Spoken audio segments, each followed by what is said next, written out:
So what we're going to talk about today is conflict. So when was the most recent time you guys have been in conflict with someone else? When can you remember?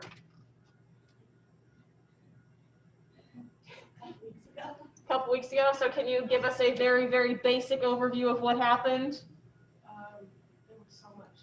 There was like drama in my work and like drama in front of it. One was that, okay, I'll explain the word. So someone was explaining that they were cleaning it really well, and then they weren't, and then like the other people were talking about it, that they weren't cleaning it well, but then they finally figured it out, and so then they cleaned it well one night, and then they weren't cleaning it well the other night. And so, but then they were both talking smack behind each other's back, but as soon as they saw each other, they were like, hey. So and I was caught up in all of it. Yeah. So work drama or work conflict of two different parties blaming the other one for not doing a good job or whatever, even if one party may have been or may not have been. So, yeah, and then sometimes people who are like, I literally have nothing to do with this. I don't work that shift or I don't do that, or just like, But conflict can be anywhere, anything. We see a lot of, we spend a lot of time at work.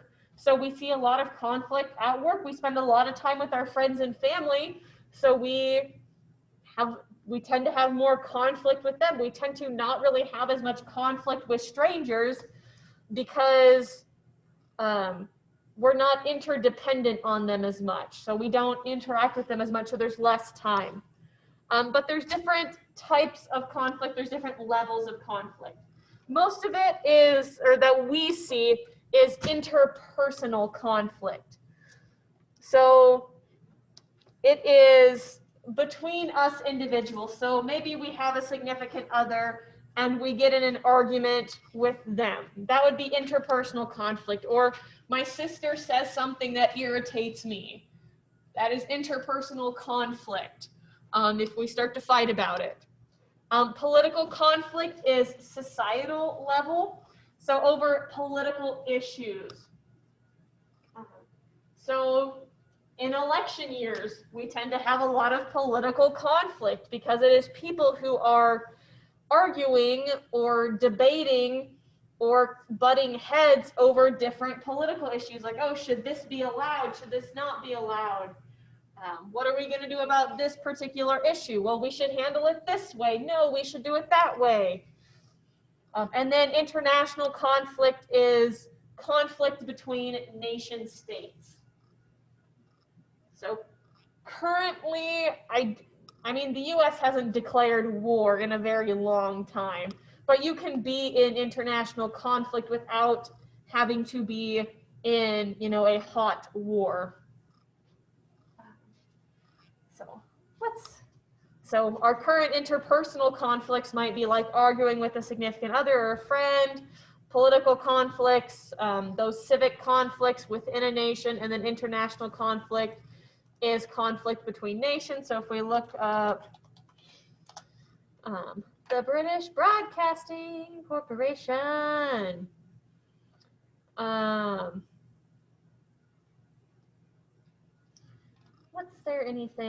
see if there's any conflict recently. I know there was something I read on North Korea the other day. So if we just look up North Korea, that would probably show us something within the international conflict arena. Yeah, so 4 days ago, North Korea fired 2 ballistic missiles into the ocean, to the Sea of Japan, just as a show of their strength. But these are things that cause international conflict or have the potential to.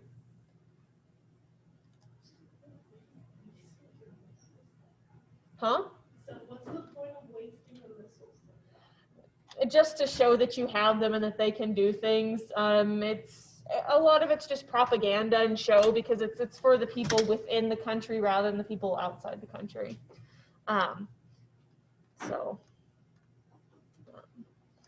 But some of the characteristics of particularly intercultural conflict, that's not just conflict in general, is that it tends to be more ambiguous. You can have language issues, and you also have contradictory conflict styles. So I'm going to go back to that slide, don't worry. So ambiguity, so it just means you might be unsure of what is going on or unsure how to handle something. You know, if I go over to China, they probably have a different conflict management and conflict resolution style than I do, just because they have been raised in a different way. They're a more collectivist country.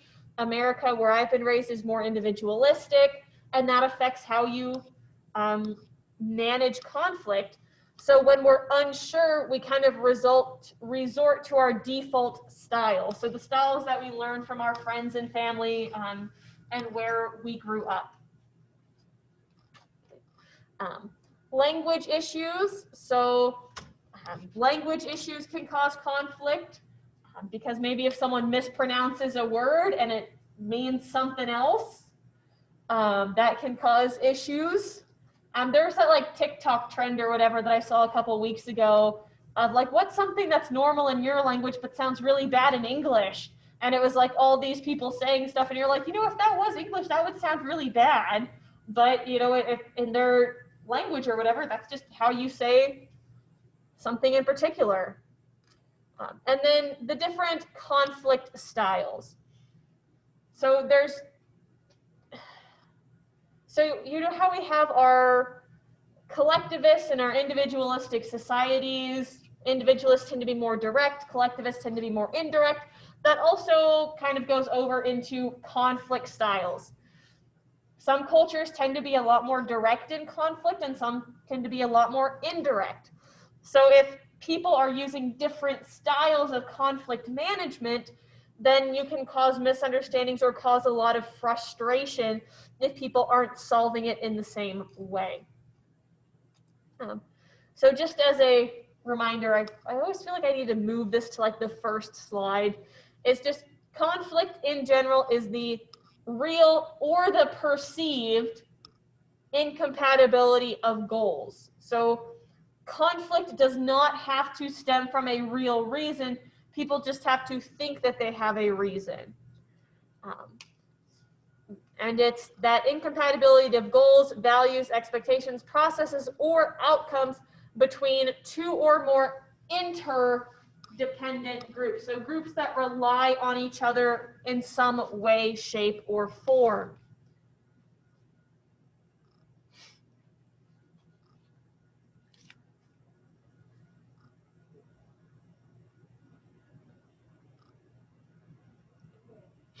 Okay.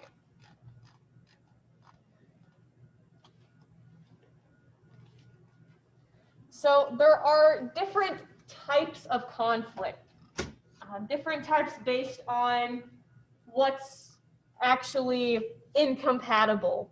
And then context is important. And we talked a lot about this in my class yesterday. People were like, well, is conflict good or bad? Well, it depends. So the 5 different types of conflict we're going to be mentioning here is affective conflict. So when people are aware that their feelings or emotions are incompatible. So an easy way to think about this is, you know, like one-sided love, or if you have a crush on someone. That could be affective conflict because you feel an emotion towards them that they might not feel towards you. So the emotions are incompatible. You have a conflict of interest, which people have incompatible preferences for a course of action or a plan. So if, you know, Caleb gets a job in Milwaukee, let's say, you know, his partner is like, oh, well, I don't want to move to Milwaukee. But it's like, well, if I want to take this job, then I need to go and do that, which is also kind of like that goal conflict as well. Because you can have multiple types of conflict happening at the same time. But, you know, Kayla might say, it's like, no, I want to plan to do this. I think this is the good course of action. I need to take this job. When the other person might be like, no, it's Milwaukee, it's cold. I'm not moving to Wisconsin, no matter how good their cheese is. You have your value conflict, so differing ideologies. So if people value different things or have a different way of believing about the world, that can cause conflicts in that. Uh, so part of that might be like if you're married with someone and you have different ideas about how you need to raise your kids, so different ideologies regarding that.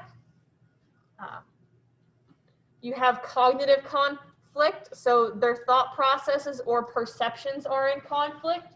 So maybe you said something and you didn't mean it offensively or didn't mean it in a certain way, but someone else has perceived it offensively. Then there's conflict in your perception of whatever was said or done. And then there's goals. So when you disagree about whatever the ideal end state is. So maybe you and your partner both want to retire, but your partner wants to retire in Florida and you're like, there are giant bugs there. I am not living in Florida. Happy to retire, but it ain't going to be in no swamp. Because you want to retire in California where it's nice and warm. Or you want to retire in the Bahamas where there's a beach everywhere.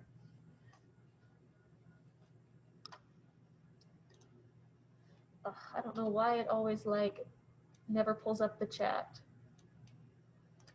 Yeah, so a lot of these types of conflict, Alexis, are very, very similar.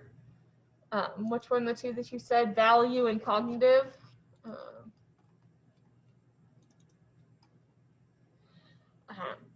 Yeah, they definitely tie into each other, but they do like to differentiate them for certain situations. And then context. So how does context have to deal with managing conflict? So when there's an issue, you have to look at two situations. So the actual situation in which the conflict happens. So if my roommate and I are arguing about the dishes, that's the actual situation. We're arguing about the dishes. Why aren't the dishes getting done? Et cetera, et cetera. But then what is that in a societal context as well? If my roommate's a man, is he just not doing the dishes because he thinks that's a woman's job, even though he's the one that's dirtying the dishes? It might depend on what society you live in. Or is there something going on in society or in the outside world that's really stressing my roommate out so that they just don't have time to do the dishes? They just get home and they just fall exhausted into bed. So what else is going on? So what's the actual situation and then what is the bigger context of which it's occurring? So I think the example we used yesterday was the Black Lives Matter protests. So a lot of people viewed that as, it's a conflict. It's a differing between, how people are behaving and what they value and what they think about the world. So the actual situation is those specific instances of whatever was happening. But then you have this larger societal context of what is actually going on. Why are people so up in arms? Why are people so upset? It's because, this history of things that have been happening over and over and over that haven't changed. So they're trying to make the change. So the situations and then what is the context of it? Because certain situations can look really, really bad until you bring in the context. Or certain things might look really, really good. It's oh, well, I agree with that until you learn about, oh. So, and then what actually influences our conflict styles and how we manage conflict? Well, there's quite a few. So you have your actual culture that influences it. So what does our culture value? So Americans, we tend to value independence, speaking our mind. So therefore, we tend to be very direct in conflict management. Our family influences us. The two different approaches, the different cultural styles. Our gender influences how we deal with conflict based on how we're raised. And then also our religion can influence how we deal with conflict. So, question to people on Zoom and in class. Is conflict good or bad?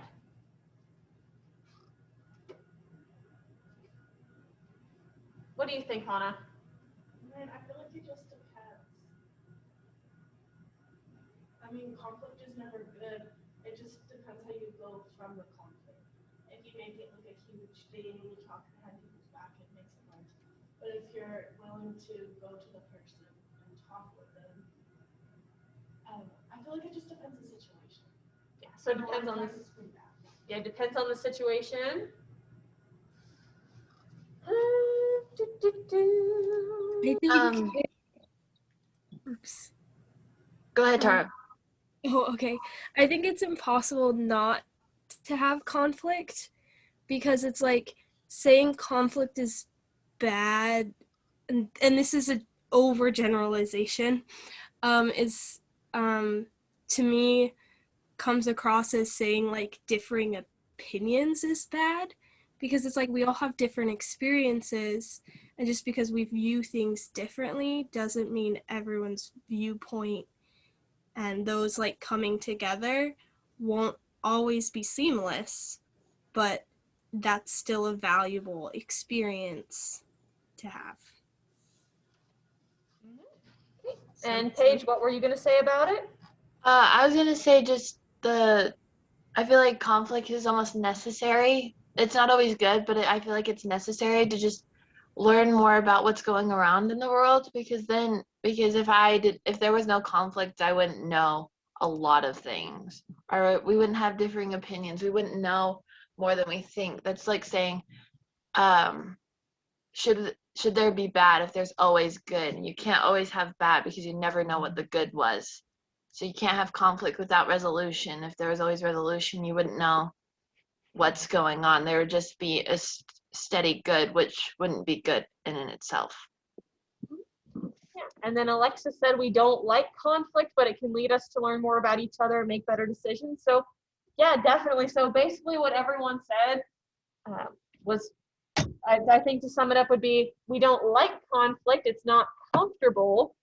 But it depends on the situation and the context and how we deal with it that makes it either positive or negative. So I wouldn't call conflict good or bad, but there is both productive conflict where we're learning about ourselves and other people and working to build a solution. And then there's destructive conflict where, you're talking behind other people's backs and the conversation's, just going nowhere. So, what's the best way to handle conflict? It depends on where you're raised and what your culture says. So, more collectivist cultures would say open conflict is bad, and the best way to handle it might be to do it more discreetly or to just ignore it till it goes away. It just depends. I'm just going to touch on this face work real fast. I want to get through all of this today, and I have a couple other things in regards to conflict I want to talk about too. So we're going to go a little quick. But face work. So Americans, we don't do a lot of this. Yes, we have face because we have ego and we like to protect that ego. But Asian culture, so if we're thinking Chinese, Japanese, they typically do a lot of face work. And in conflict, your goal is to try to save your face and save the face of the other person. So how we manage face work and how we save and give face, it varies, although Americans, we don't tend to do it as much.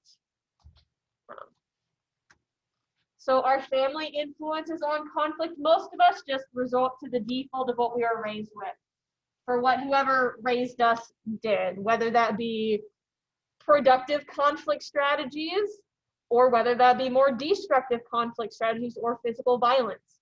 We tend to resort to whatever we were raised with, unless we have made the conscious decision to change that. So if you grew up in a household where the default was physical violence as a result of conflict, then you have the choice to, either continue with that or make the conscious decision to say, we should probably try something else. But also, just as an FYI, when we're talking about conflict in this, we are talking more about like verbal conflict and disagreements and stuff like that. We're not talking about physical violence, because in regard, like for a lot of conflict that's like in your head or interpersonal with other people, a lot of that times you can discuss it and maybe eventually come to a conclusion. But if your physical safety is at risk, please just try to remove yourself from the situation if possible. So anyways, just FYI, this is not talking about like physical conflict and physical violence. I'll leave that to sociology and psychology, because they know a lot more about it than I do. But we tend to prefer the specific style of conflict resolution and management that we grew up with, because it's just our default. It's what we know. Same with like I say pop. I grew up saying pop instead of soda. So to me, that's just my default. Same with like my conflict style. I tend to be a lot more accommodating because my sister would bully me into doing whatever she wanted. That's just my default. Yeah, you're kind of nodding. Do you have an older sister too? I'm the youngest. Okay, yeah, so you understand, youngest children have our hearts broken. But when my parents argued or whatever, I had the choice to say, okay, this is normal, this is how adults communicate, or I can say, oh, that doesn't seem right, this is probably not what I should do. And then our approaches to conflict, you can either be direct or indirect, and then you can either be expressive or more restrained. So, and then with that, we have the 4 different styles that are a combination of these. So conflict is more fundamentally good. It can be productive, and it should be approached very head-on, very directly. Let's just get this, let's talk about it. Indirect, saying conflict should be avoided, so maybe more pacifism, opposition to conflict or force, just trying to avoid it. So more collectivist cultures might be trying to maintain harmony, so they might be more indirect. And then you have emotionally expressive or emotionally restrained. And then an expressive person might prefer to show more emotion so that you actually can see what they're feeling. And then someone who's more restrained, they would want to discuss more. They would try to like not wear their heart on their sleeve, try to keep the emotions in and remain calm. We could probably take some generalizations and say, oh, well, women, of course, are indirect but expressive. So they're not going to tell you what's wrong. They're just going to show you, right? But that's a stereotype. Obviously, not all women act like that. Not all men are direct and emotionally restrained.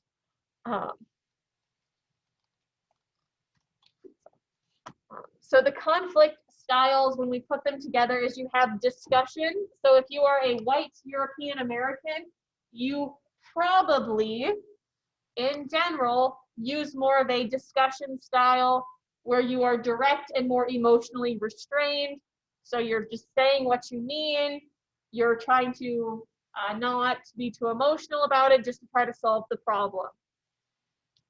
So engagement is also very verbally direct, but it tends to be more emotional or more confrontational. So if you are an African American, Southern European, Russian, Israeli, you might tend to use this one more. Accommodating, so indirect, but also more emotionally restrained.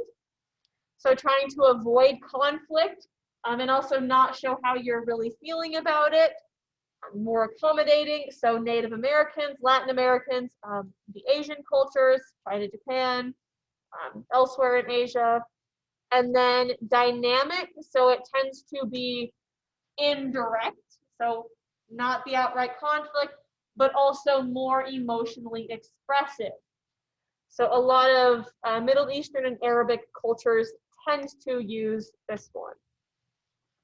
But guys, we just got to remember that these are kind of basic generalizations. Not all people in all cultures in particular regions act in a certain way. Just how not all men act the same way, not all women act the same way, not all people from, you know, Timbuktu act in a certain way.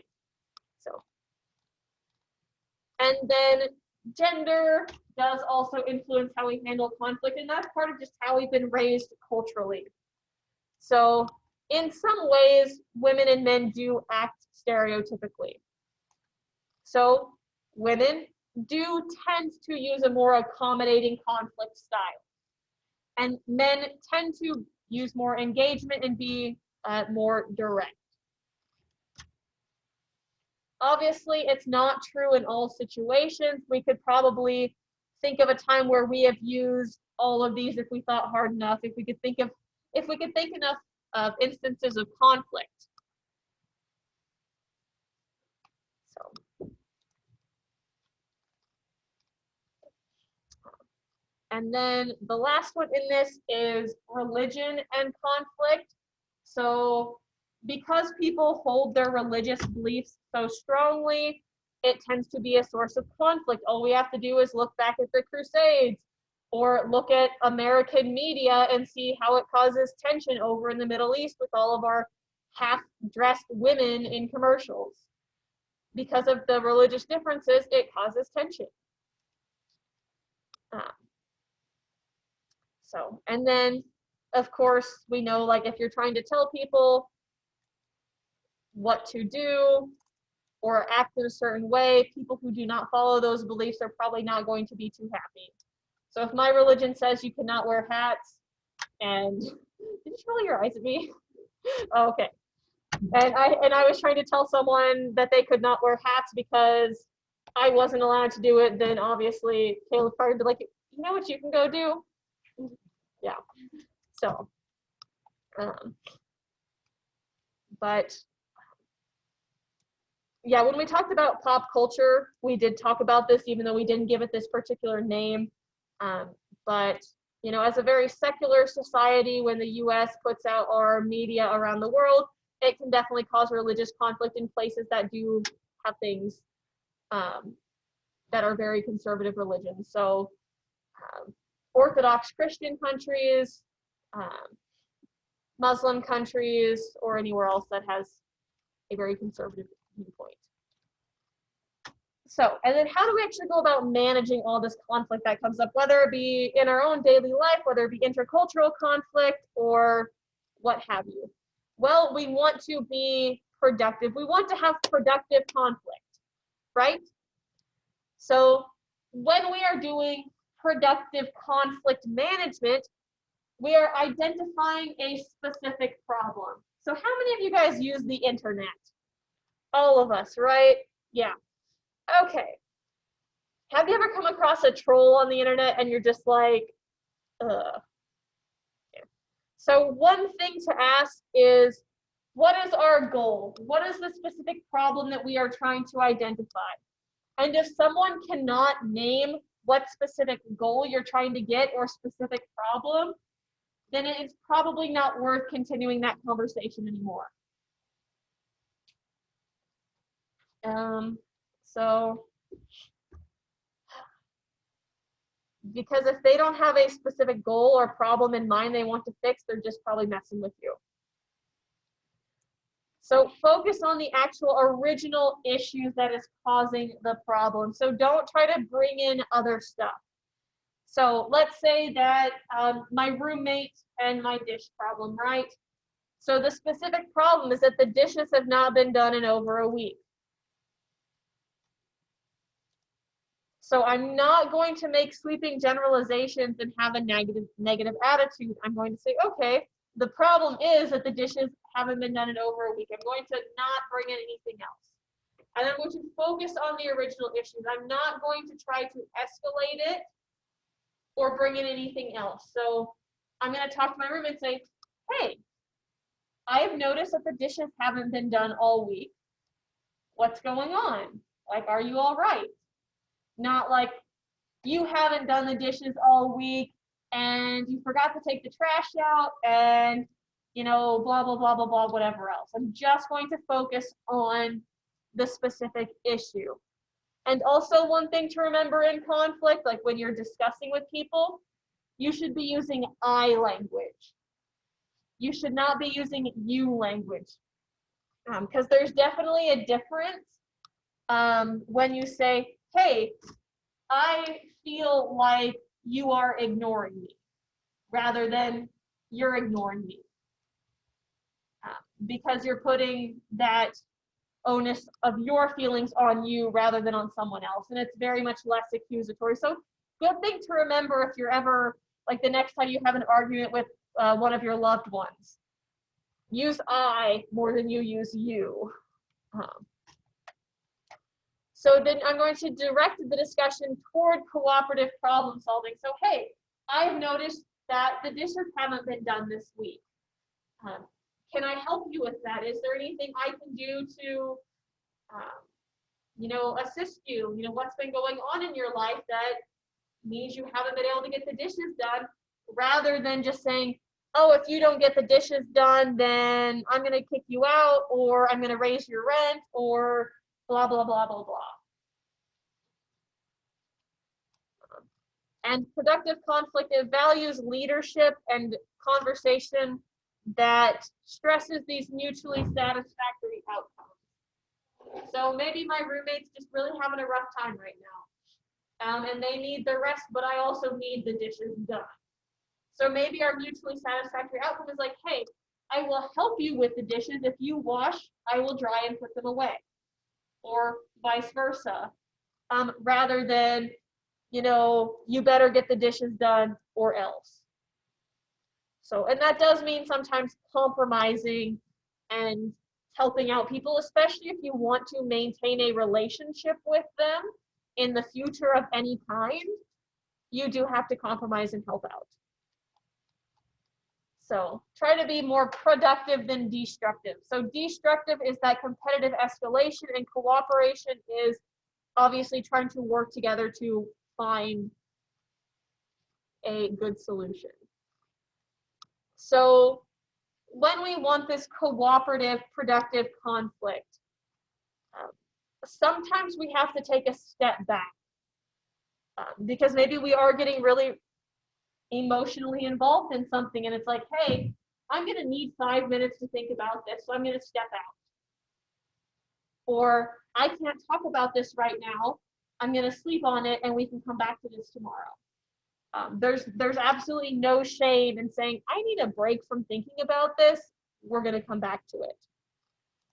Having both parties explore other options rather than the ones that they have presented, because chances are it's not just black and white. It's not just one way or the other. There's probably another way of going about it that might work better. And then you might even have to delegate the problem to a third party. So you might bring in a neutral party like a marriage counselor, or just someone to kind of sit in and say, okay, well, I'm just here to make sure that you guys are talking to each other in an appropriate way. But if everyone is committed to the process of problem solving, then you kind of get that sense of ownership with both people, and then they want to solve the problem more. A lot of these I'm just going to kind of skip over because we didn't talk about them in the other class, because I want to talk about something else.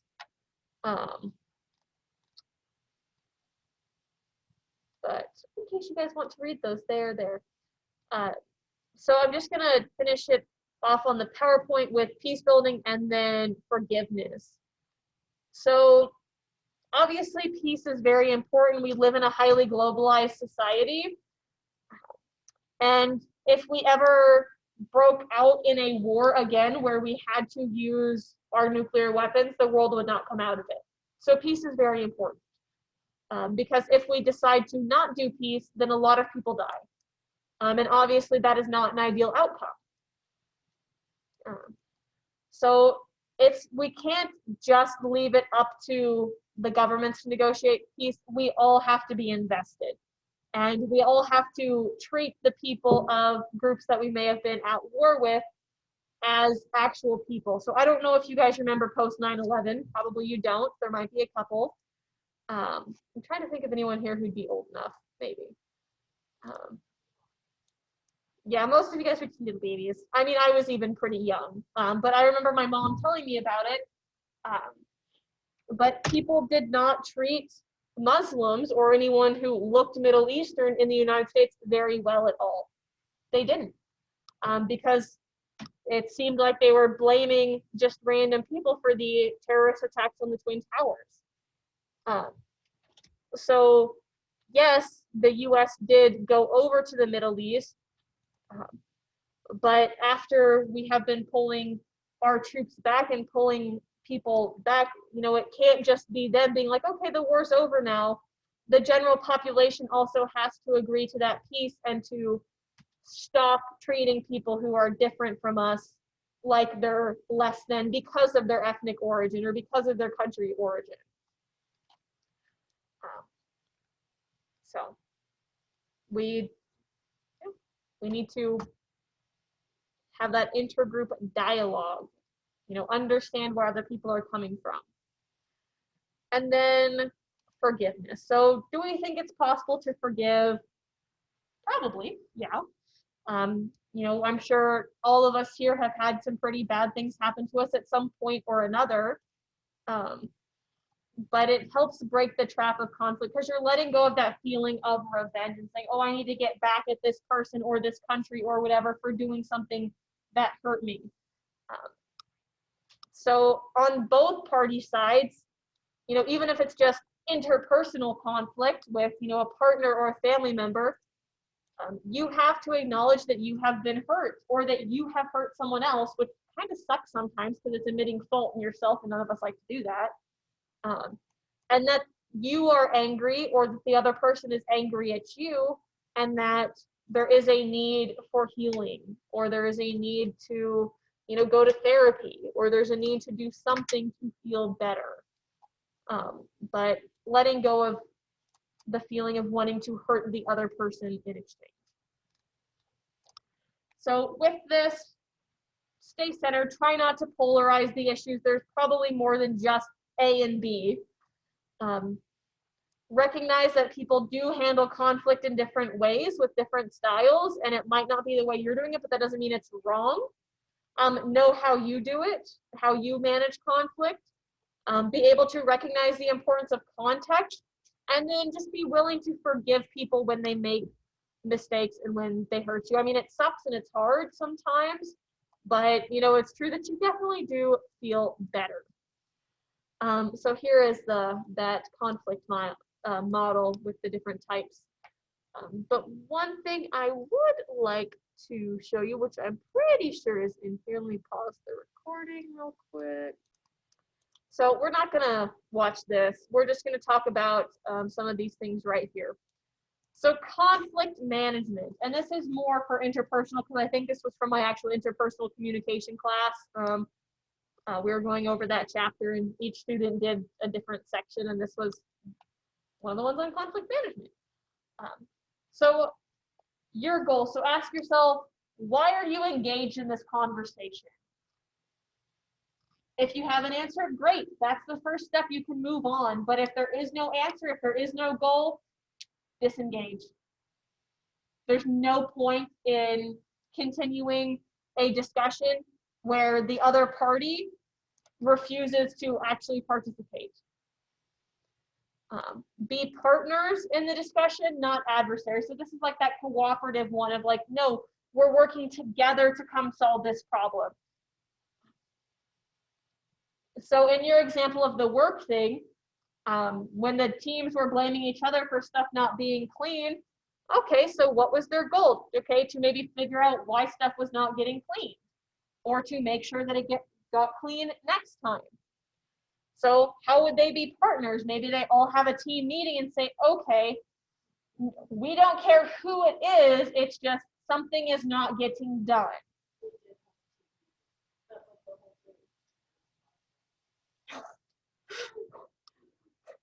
When you're causing drama, you are being adversary.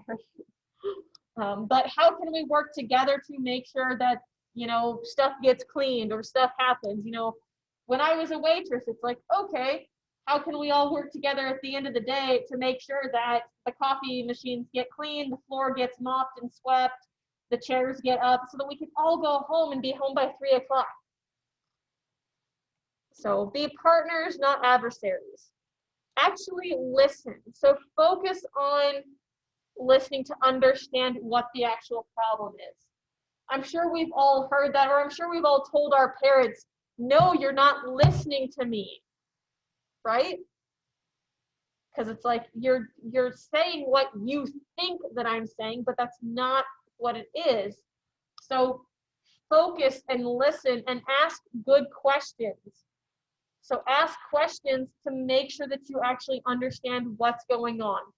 So you can say things like, okay, this is what I am understanding. Please correct me if I'm wrong. Or what is your interpretation of this? So just to make sure that you are getting what's actually going on. Have charitable assumptions. While yes, not everything is sunshine and rainbows and butterflies, and not everyone is a great person, most of the time, people's intentions are better than you think. Most people are not out to get you. And if someone says something insulting, they are probably not meaning to. So just try to understand that their intention was probably not to hurt you, but you can always ask that question and say, I was actually really insulted by what you just said. How did you actually mean that? So, and then I'd be like, oh no, you interpreted exactly how I meant it. It's like, okay, well, you're just a butthead then, I guess. So don't just stand there and deliver your message, right? So don't monologue at someone, don't talk at someone, discuss with them, have a dialogue and say, okay, here's my thoughts. What are yours? Okay, so what can we build from there? Walk away if you need to. There's absolutely no shame in walking away from a conversation. Sometimes you need to, because maybe it's getting physically dangerous for you to stay there, or maybe there's nothing more to talk about. So it is okay to walk away. So don't push the conversation to a breaking point, and don't fall into this sunk cost fallacy. And that sunk cost fallacy is saying, I've already spent $100 on this. I may as well just do it. Or I've invested 6 hours into this thing. I may as well finish it. Or I've already went on 3 dates with this person. I may as well go on another one. You don't have to. Just because you put time into something does not mean that you have to continue with it. And I know a lot of us are raised that way, right? We're raised to say, hey, finish what you start. But one of the really good things about being an adult is realizing that you don't always have to, especially if it's going to be physically or mentally harmful to you or not beneficial in any way. You can walk away. So model the behavior you want to see in others. So, listen appropriately, be interested in, because if that's what you want to see in someone else, then they will tend to follow what you show. But if I'm sitting there on a date and I'm just sitting there like this the whole time, I am showing that I do not want to be paid attention to, because that's what I'm doing to my date partner. We already talked about asking questions, so just ask good questions. Don't blame the other person outright, I guess, because people don't like to feel like they're being attacked. So discuss the contributions that they have made to the conversation, or to the finishing out this issue. And then try to find out what's causing them to have this opinion in the first place, or why they might be closed-minded on whatever this issue is. So if they're really, really stubborn about doing one thing this way, try to find out why. So if Hannah only ever drinks Dr. Pepper and she refuses to drink anything else, then I'm trying to buy her a Coke. Okay, why are you being stubborn about this? Why do you only drink Dr. Pepper? And it might just be like, this is just what I like. So don't try to force something on me I don't like. Or it might be like, oh, well, that's what I grew up with. Or, I found a rat in my Pepsi bottle one day. That's why my mammal only drinks Coke, because she found a mouse in her Pepsi one day. I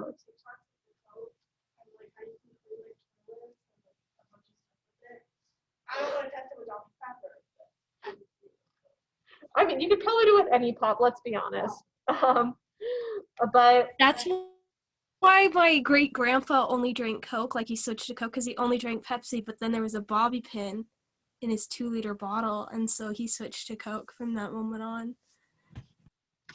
Because Coke Zero is the pinnacle of all drinks. Actually, the Dr. Pepper Zero is pretty darn good too, that they just released. But anyways, but you will all face conflict at some point in life, and you all face conflict now.